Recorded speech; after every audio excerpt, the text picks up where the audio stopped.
All right, welcome back to the Game Smash podcast. As always, I'm your host, William Liberty, and with me is... Fawaz Muhammad Yusuf. And today we've got a pretty cool podcast. Lots of fighting game news, but let's get right into it. We're going to be talking about Angry Birds 2, Atlas, the Odin Sphere remake.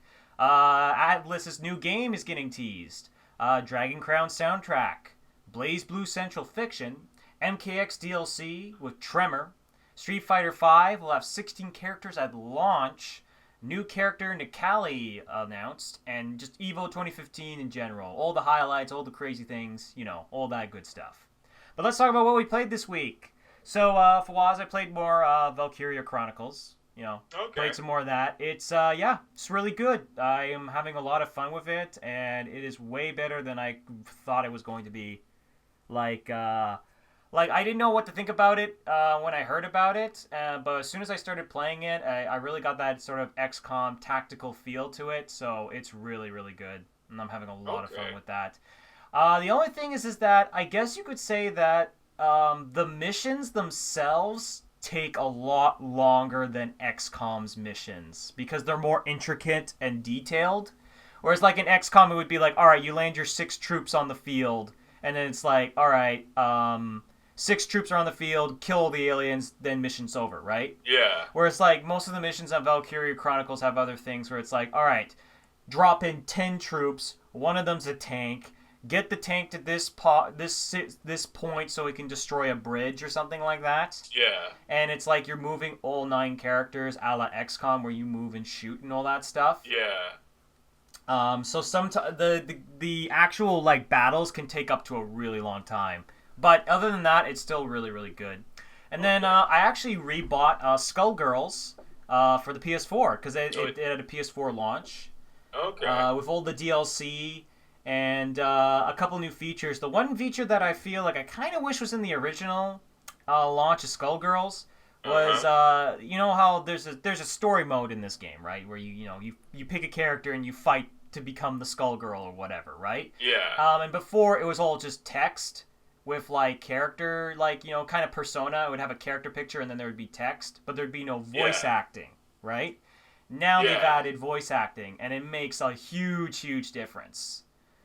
Because the characters in that game are actually pretty interesting and kind of cool. Peacock is my favorite. She's got a very Cuphead kind of vibe to her. So yeah, I really like her. She's my favorite out of all of them. So, yeah, I just played that. My big rage moment of the week was, this is something I've noticed, fighting game final bosses and story modes can be really fucking hard.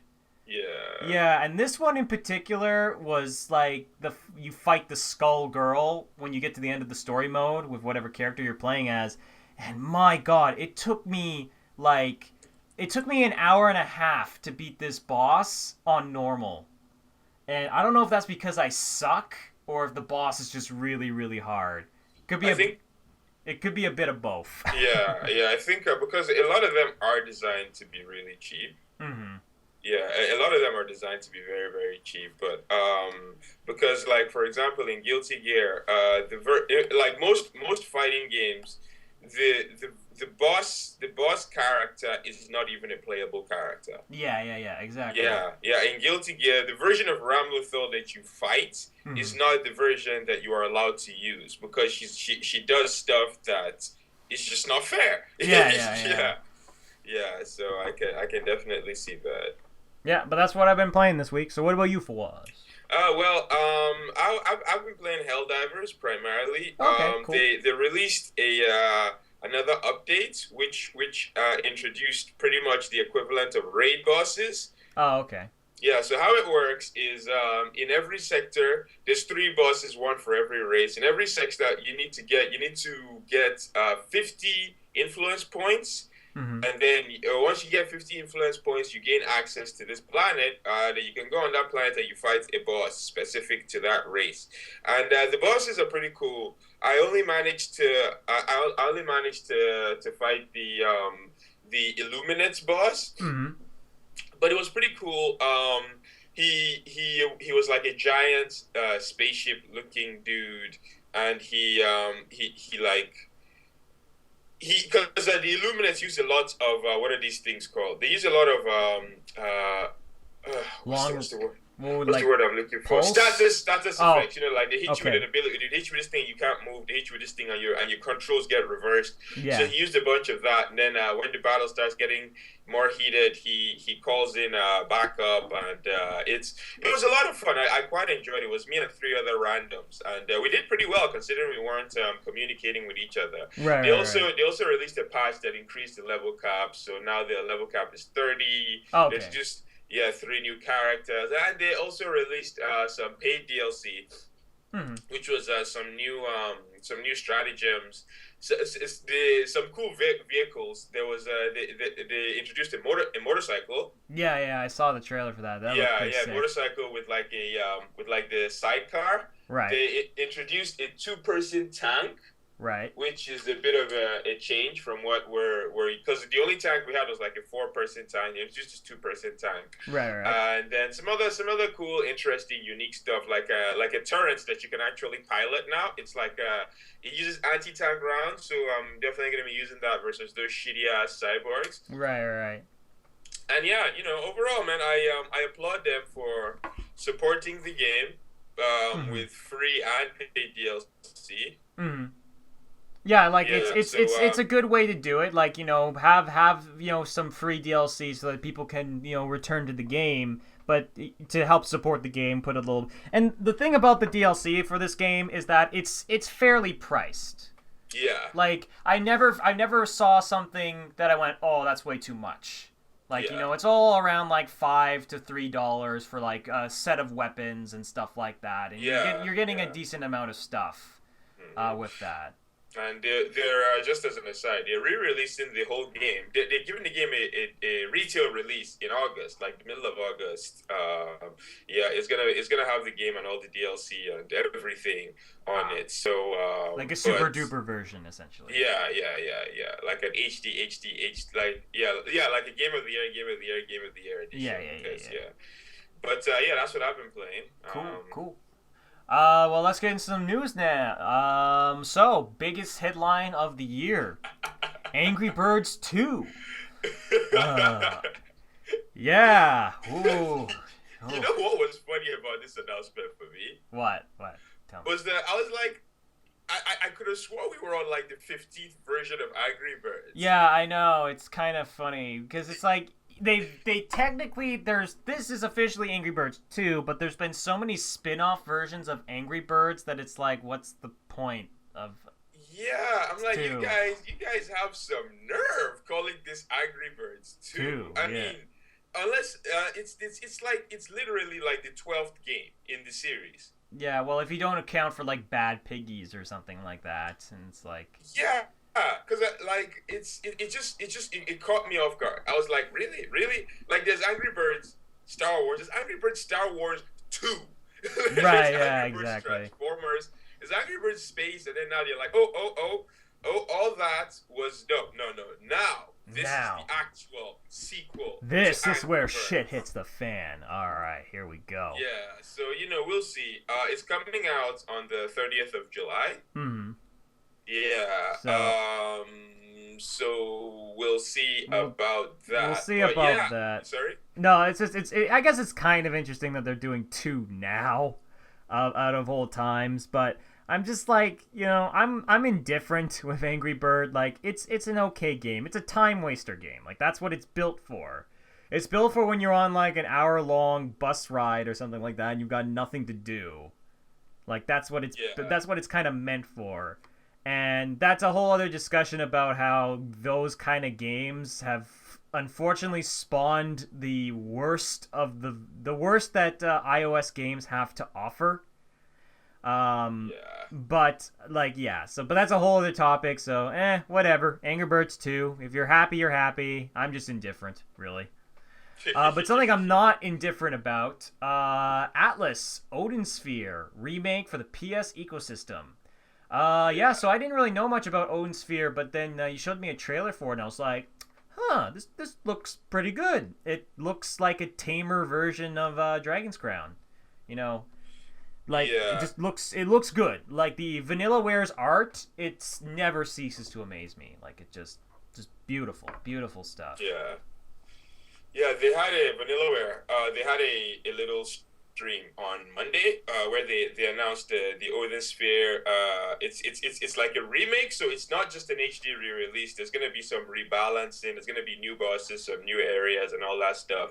The subtitle is yeah, I can't really pronounce that, so I'm not gonna try. It's some Yeah, German yeah. looking shit. But yeah, they announced that. They announced a they teased a new game, and they also announced a soundtrack for Dragon's Crown, which kind of disappointed me because I was hoping for a sequel for Dragon's Crown. Oh, But in okay. terms of Odin Sphere itself, I because I've heard of the game because I love Vanilla-ware. Well, that's not true. Mm-hmm. I love Dragon's Crown, so I knew of Odin Sphere. I just did not know about it. So when the game got announced, I went and I did some research. So how the story goes is that it's five separate stories, right? You play Right, five right. different characters, and Mm-hmm. the stories interlock.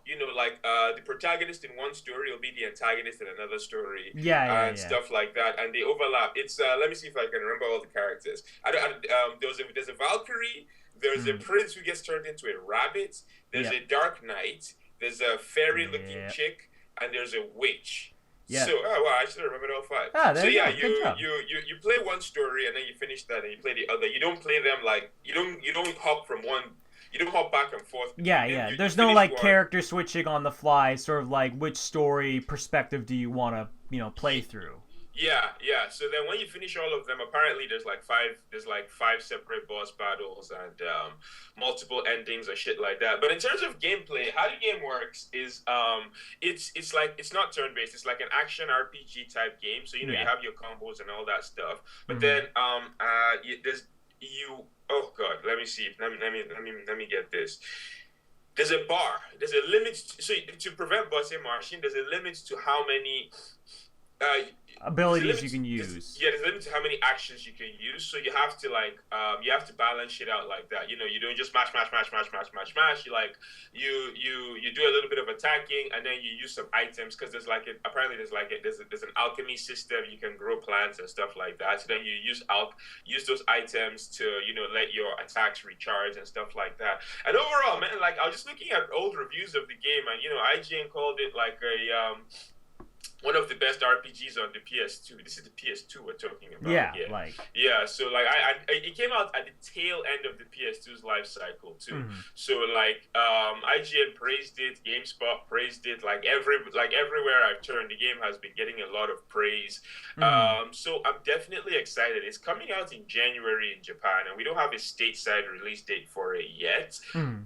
But considering most of their games, like Dragon's Crown did really well. Yeah. So I can't imagine that this won't get a stateside release. Yeah. I'm pretty sure it's just gonna be like down the line a little Yeah. bit. Yeah. And it's one of those games that's really aged well because of the art style. Like. Yo, yeah, it looks amazing. Oh, speaking of which, actually, one of the only complaints that people had of the game was that, I mean, the PS2, let's be honest, was a piece of shit. Like, in terms of hardware, it was a piece of shit. Mm. So, the game suffered from, like, serious slowdown in certain areas. Oh, okay, I see what you mean. Yeah, so I have to imagine, since this is being ported to the PS4, I mean, even the Vita is more powerful than the PS2.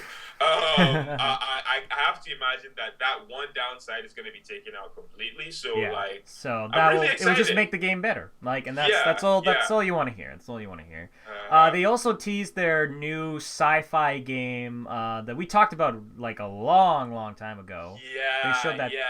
So I mean, I'm not 100% sure if it's going to be that game, but Mhm. like the trailer, it was like the Vanilla-ware logo, except like hella sci-fi. Yeah. And then they released some artwork, some sci-fi looking artwork, like in December, I think. Yeah. So yeah, I'm gonna assume that it's that game, but Yeah. we'll find out more in September. So I'm definitely excited, man. Yeah, Like, this is Vanilla-ware. it will be interesting. It will be interesting to see how they tackle a whole different genre. Like it's for most of the Vanilla-ware games I've seen, it's all been like sort of fantasy kind of stuff. Yeah. So it'll be interesting to see how they tackle sci-fi. For Yeah, sure. yeah, and I'm excited to see their art style transfer over to sci-fi. Yeah, for sure, for sure. Yeah, like seeing some giant mechs and that. Oh my god! Anyway, let me Oh, calm down. Gundam X Vanilla-ware. Oh man. Anyway, let me not get too excited. Yeah. We'll see in September. So Yeah, yeah. yeah, yeah. But yeah, so next, Blaze Blue Central Fiction. Okay, yeah. I'll just. So, what are these assholes called? Crap. I always forget if it's Arc Systems Works or Arc Axes. Anyway, let's It's go. Arc Systems. Let's go Arc Systems. So Arc Yeah. Systems announced another Blaze Blue. I think this is like the seventh or eighth one It's, now. we're at a lot of Blaze Blues. We're getting actually there. lost track. This one is called Central Fiction, and it's going to be quote unquote the conclusion of the Azure saga. Yeah. So, hell will freeze over before these dudes stop making Blaze Blues. I'm sure of it at this point. Like, for God's sake, I think Chrono Phantasma just came out in Europe, and they already announced the sequel to it. So, like, it's this is not going to be the last Blaze Blue, but they're trying to sell it as like the conclusion of the plot line they're probably just going to like move to like a different plot line after this is all done. Exactly. Like, I think they've said, well, a lot of actually Japanese RPGs kind of do this. Like Kingdom Hearts has flat out said Kingdom Hearts 3 will be the end of the Zaya Hort saga, but that doesn't mean it's going to be the last Kingdom Hearts. It'll probably be like a whole new thing afterwards. Yeah. So a lot of these Japanese RPGs tend to do this. I've noticed. Yeah, exactly. Plus, they're saying that the final chapter of the battle begins, meaning that this might not even be the final chapter of the end of the saga. Anyway, in terms of actual additions, they're adding 2 new characters. Yeah. Really? $60 for 2 new characters. Oh, get hyped. Bust out the handcuffs, people. This is a steal. Oh my god. Anyway, let me stop talking shit. In terms of actual gameplay mechanics, there's nothing really new here. They're like redrawing all the sprites and stuff. And honestly, I really wish they would stop this shit. Like we're gonna get to Street Fighter 5 later on in the podcast. And, but yeah, like they need to stop this shit. Like it's just bad. I don't know. Maybe this works really well in Japan. Maybe because I'm guessing if they keep doing it, it's obviously working. Like the numbers aren't dropping or anything like that. Yeah. But like it puts a lot of people off these games. At least stateside, it puts a lot of people off these games because like by the time we're getting the game, the new version is already being announced for Japan. Yeah. It's silly. It's ridiculous. It's interesting because there's a whole different mentality I'd assume in Japan, especially how just general media is consumed there. Like stuff can just keep going and going and going and going, and that could be perfectly fine in Japan. Like, I can tell you flat out, like, friggin' Bleach, which is an anime, like, it has 400 episodes. Like, Jesus Christ. And there's other series that have gone past that point as far as how many episodes they've gone. So clearly they can take a lot of media and a lot of continuation of the same thing. Which is something that I've never been like. This is something that I'm actually, as much as I'm like, oh, another Blaze Blue, like really, I'm kind of happy at the very least. This is a conclusion to, I guess, the story to a certain extent, because I don't like stories that go on too long. You know what I mean? Like at least they're attempting to conclude it. I'll give you that. Yeah. Like that's sort of like my thought about this, but yeah, like 2 new characters, I feel probably need a little bit more. One of the characters, have you seen the artwork for the 2 characters? Yeah, I have. They're kind of. The second character, the one in blue, doesn't he look like someone from Attack on Titan? Nah. No, like the weapons that he's using and the thing on his back. Come on. Yeah, I guess you could kind of say that, but it just sort of, I don't know. It just sort of like he's blue. Like if I'm just saying, like if he literally had if he had a brown robe instead of a blue robe, and he had like darkish hair and greenish eyes, and he had like a rage face, then I would have been like, something's up, something's clearly up. But I Uh, mean, like the weapon though is what I'm oh, talking. like just the weapon itself. Okay, yeah, Yeah, I can see that. I can see that for sure. yeah. But yeah, Blaze Blue Central Fiction is currently being load tested, which is when they have like it's pretty much a beta. It's pretty much beta test. It's pretty much going through beta testing in Japan right now. So they test balance and all that stuff. They tweak the different characters. Apparently, these aren't going to be the only characters though. They're teasing that the cat Jube. I think Yeah, it's yeah. Jube. Yeah, Mhm. Jube is probably going to be because people have been asking for Jube since the first game. So they're teasing that this might finally be the game where Mhm. he's revealed, but yeah, Mhm. apparently it's not just gonna be two characters, so Right, so right, there is right. that. But yeah, they really need to stop this shit. But Yeah. anyway, that's all I've got to say Yeah, on that's Blaze well, Blue that's Central Blaze Blue at Fiction. the moment. But moving on, MKX DLC. We got a bunch of new skins and costumes, and Tremor. Tremor is Tremor, here. yes, the final downloadable character is Tremor. Yeah. He's pretty much a brand new character because he was in what was it? He was in one of the older Mortal Kombat games, and he was just a palette swap of Scorpion and Sub Zero, like most of the ninjas. But in this game, he's been Yeah. they They retooled him. For yeah, sure. thank you so That's why I'm much. here. That's why I'm here for Waz, so that when you spend 10 minutes trying to think of the word, I come up with it on the spot. They retooled him. He actually looks pretty cool. First of all, he doesn't look like a palette swap anymore. He uses a bunch of like rock abilities. Mm. He summons like earthquakes and he looks pretty cool.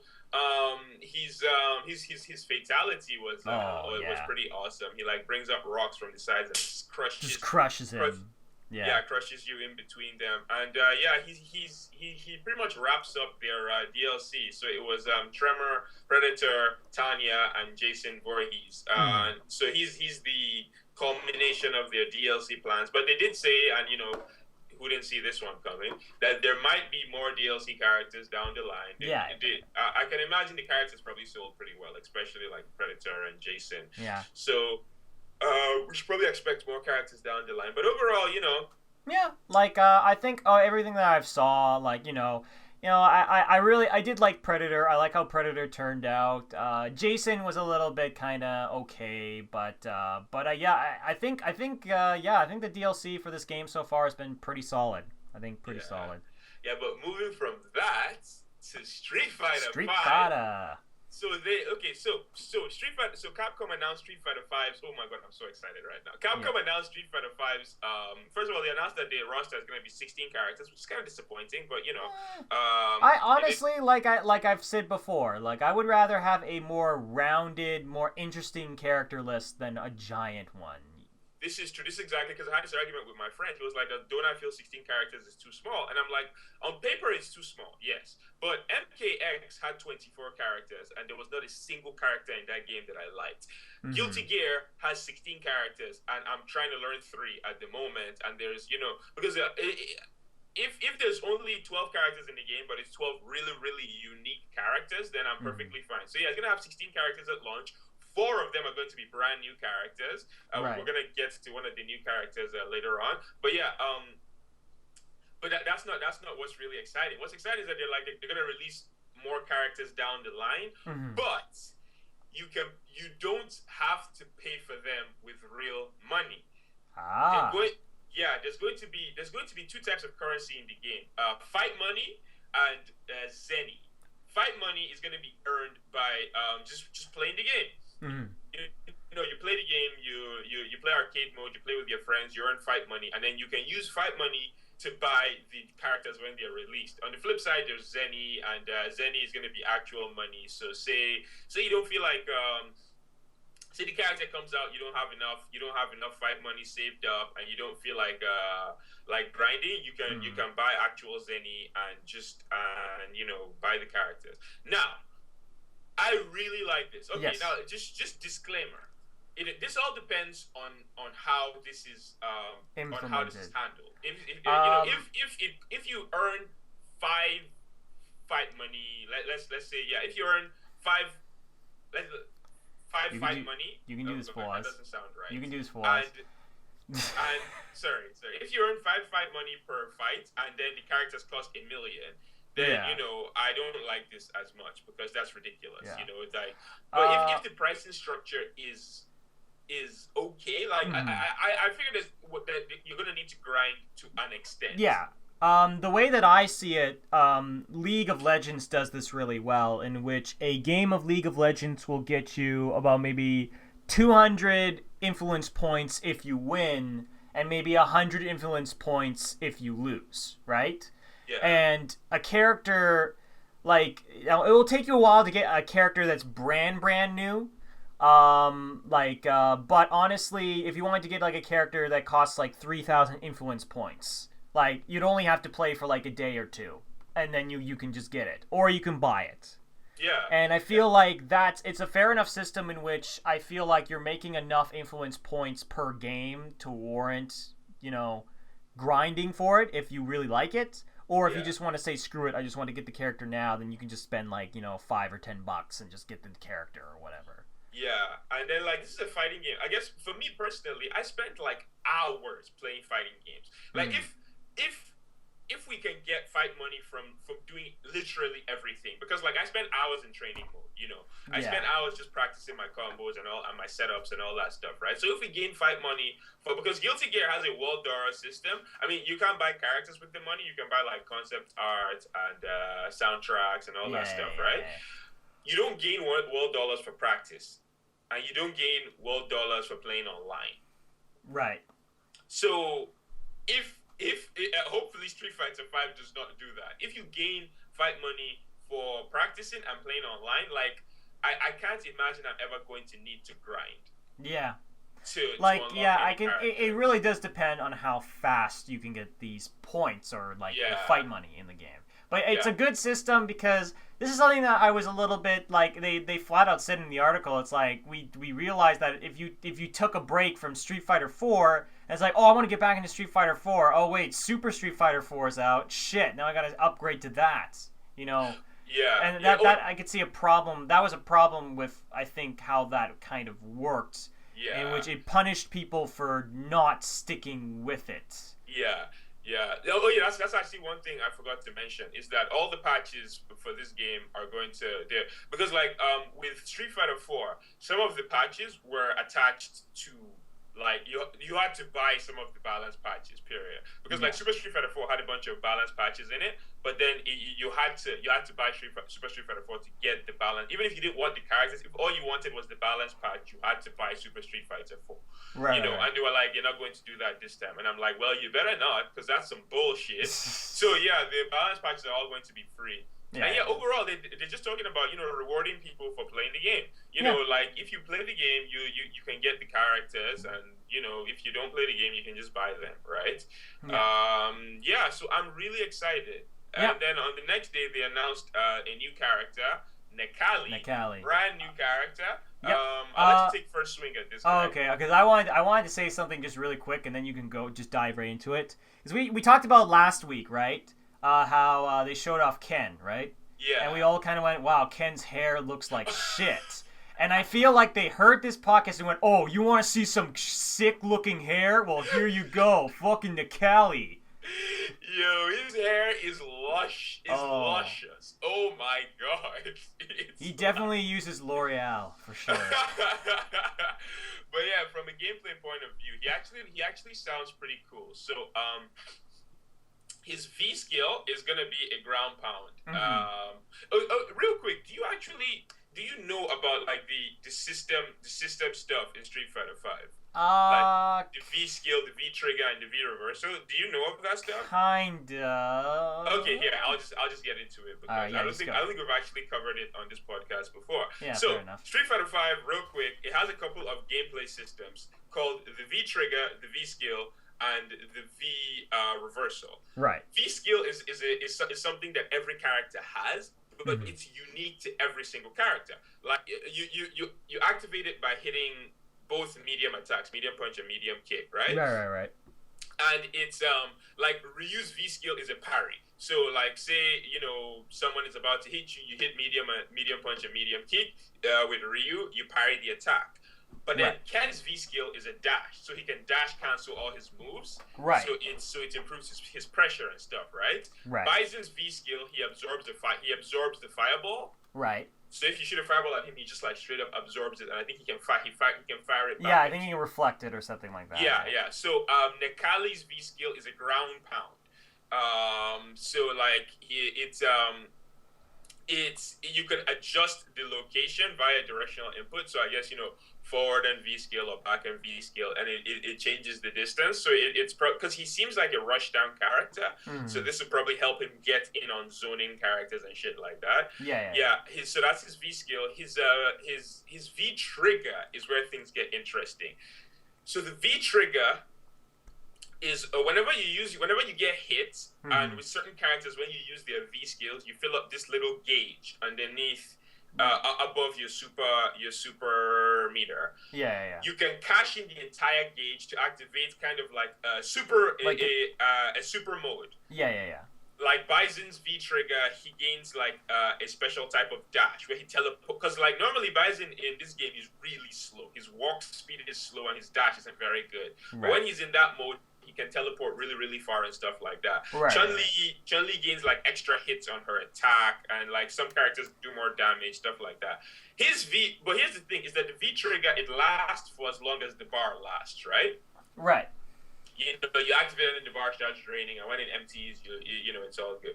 His V trigger lasts indefinitely. Right. Yeah. Once he activates it, he becomes powered up for like the rest of that round. I think round. They haven't mentioned if it's round or game. I'm gonna assume it's round. Yeah. So it's all his attacks do more damage. There's no time limit. However, he loses ability to his V reversal, which is now the last gameplay mechanic. So the V reversal, it uses up one bar, and it's pretty much just like an alpha counter. When you're being pressured, I don't know what the input is. Apologies. But if you do a certain input, it's like you push the person away from you. Right. Yeah. And so like when someone is pressuring you, you just do it and you push the person away from you. It costs one bar of the V gauge and stuff like that. But yeah, that's the Kali. He looks pretty cool. He looks like a lot of he looks. I like him. I feel like he fits really well into the roster in general. Yeah, I find for Street Fighter, it must be pretty challenging to try and create a new character for the roster since it's been so long, And it's just easy to the characters are so iconic, right? Yeah, exactly. At this point, so you want to create a character that stands next to these iconic characters, and this guy definitely does. Like, I love his just grabbing people by the face and just dragging their head on the ground as they're charging. Like, that's my favorite thing in the world. Like, just like that's a specific like anime fight kind of thing, and that's just my favorite thing in the world. Oh my god. But let's talk about the obviously Evo 2015. It happened. It was pretty hype. Lots of games. I think we talked about what games they were playing. There was like Super Smash Brothers Wii U, Melee, Persona Arena Ultimax, Ultra Street Fighter, of course, Killer Instinct, MKX, a bunch of other different ones as well if I missed it. But let's talk about our favorite moments. I had two, but I'm going to talk about the first one. So I guess they were playing Ultra Street Fighter, right? And I forget the players' names. Punko and some other guy. Yeah, Punko, yeah. So one of the guys, I guess he got midway through the fight, and he's like, "Oh, I'm just going to start showboating a bit, right? Kind of like, intimidation." So he takes his shirt off, and he just throws it on the other guy, and the other guy just sitting there like trying not to be bothered by it, and then literally he's got the shirt on his shoulders, and he goes over and adjusts it, like, and I'm just like, oh my god, you're being such a dick. And then the guy did the best thing in the world, in which like, oh, it's on now. He takes his shirt off and immediately perfects him. It's like, holy shit. And then he gets destroyed in the second game, and he basically just wins, like, immediately. He's like, "You're gonna put your fucking shirt on me? You think you're gonna get away with this shit? No, you ain't." Yeah. Oh, it was Yeah, beautiful.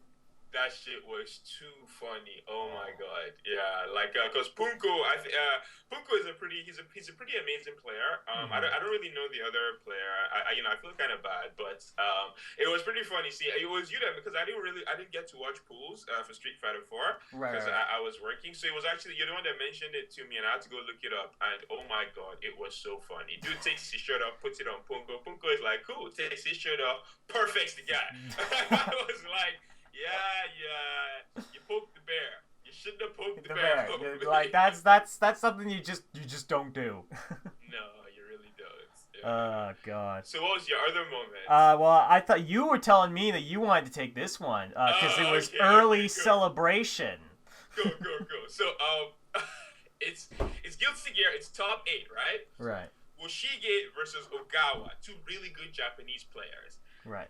And Woshige does this really smart play to even up the rounds. It's 1-1, by the way, first to 2. Woshige does this really smart play to even up the round. So it's like 1 round to 1 round.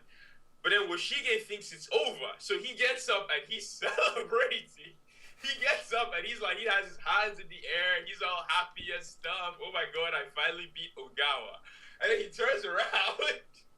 And Ogawa hits him for like 60% in one hit, resets him, stuns him, kills him, and it was so funny. Oh my god! I cannot believe that actually happened in a tournament. That is the levels. That is like me playing in a tournament. Like, oh my god! Like I cannot believe that something that ridiculous happened because because they're professionals at this point. Yeah, like, I guess the match was so intense that he didn't realize. Yeah. How long, or not long, the match had been going on for. But like, what impressed me even more was that Ogawa, how quickly he capitalized on the situation. He was like, "Oh shit, he's not here. All right. And you could see the other guy just go, "Oh shit," and just dash for his stick. But it was too late. Like, and then the character the other guy was using is Melia. She has like the second lowest health in the game, so she was literally the second worst character he could have done that with. But yeah, it was so funny. It was actually on ESPN. Oh my god. Really? Yeah, it was on ESPN, and they were just talking about it like that. Yeah, at Evo, this fighting game tournament, this dude gets up too early, and yeah, he gets destroyed. The commentator just made that thing so funny. He's like, "Oh god, whoa, shit, no, you were doing so well." But yeah, like overall though, the Evo tournament was pretty good. Yeah. I pools because I worked Friday and Saturday, so I didn't watch. I watched a little bit of pools when I was at work, but I couldn't watch too much of it. I watched top 8 though. I went to this bar I've been telling you about called the Blurry Pixel. Yeah. Yeah, it's an esports bar that just opened up in Ottawa, and I went to go check it out. It was fun. I watched top 8. They had a really big projector, and they had the stream going on. I didn't try any of their food because I wasn't really hungry. But my friends were chowing down. They have like wings, standard shit. Yeah. But it was really nice. It was fun. I liked the atmosphere. They had a bunch of setups, so people were playing in between matches and stuff like that. And overall, it was a fun tournament, and it was a fun location to watch the tournament. If they're still open this time next year, because bars like that always struggle in Ottawa. But if they're still open next year, I'll definitely check out top 8 there again next year. Yeah, definitely support the Blurry Pixel because I am all for gamer bars. Yeah. That's something I want to see. I really want to see more of. But yeah, that's just overall. I think Evo 2015 pretty solid. Had some crazy moments, and so I was pretty happy. I was pretty happy by the end of it. I mean, I mostly watched the Smash Brothers and the Persona Arena Ultimax stuff. So. Oh, okay, yeah. That was pretty good. Like I was happy with it, but watching the Arena Ultimax stuff. And I was just looking at people using Aegis, and I was just like, oh my god. Aegis has to be one of the most insane characters that I've ever seen. Like, as far as like what like people that are good at Persona Arena Ultimax can do with her. Oh. Like this guy was just jump, dash, rockets, machine guns, hit, combo, dump, dash, rockets, turn into Hogia mode, bash, hit, combo, bam, dead. Like it was like so like it was amazing. It was just amazing to watch what good people playing Persona Arena Ultimax. That's what the game is supposed to look like, not when I play and I'm just spamming one attack. But anyway, on that note, I think we're going to have to wrap it up here. So don't forget to like, subscribe, and comment. And if you leave a comment in the comment section, we'll make sure to answer it in the next podcast. And as always, this was William Liberty and... Otherwise, Muhammad Yusuf. And we'll see you guys next time. Take care.